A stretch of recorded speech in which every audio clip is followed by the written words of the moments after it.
So after years and years and years of waiting, I finally got my hands on MKSound S150 to be my speakers all around. However, because the speakers are not floor standing, I need to have speaker stands. And good speaker stands are expensive or ugly or both.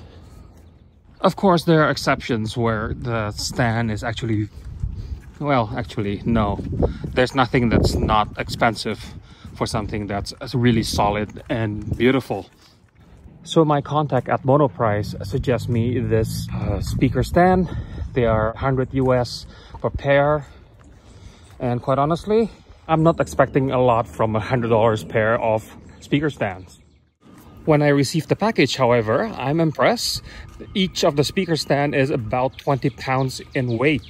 Of course, as usual, you want the speaker stand to be as heavy as possible to eliminate ringing and to decouple as much as it possibly can from the floor. The package comes with everything inside that you need to build the speaker stand. It requires 2 people to build this thing properly, but it only takes about half an hour to build both stands.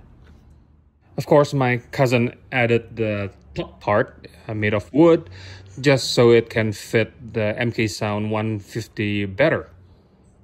And as you can see here, this is what the stand looks like after they've been built. And those brown things at the bottom, those are just rust dust that needs to be cleaned. So how the speaker stand looks like after putting the speaker on top of it? So just like all speakers around my house, including sound bars as well, I always use IsoAcoustics to minimize or completely dissipate the vibration. So I'm gonna put 4 on top of the speaker stand. So I put them as such, taking the speakers out.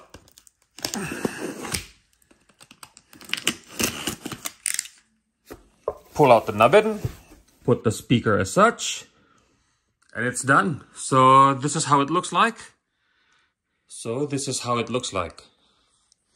Pretty sweet. So what do you think? Are they worth 100, 150 bucks? Share your comments down below and click like, share, and subscribe to my channel. And also don't forget to click the bell notification button so the next time I upload a new video, you'll be notified. Thank you very much for watching and goodbye.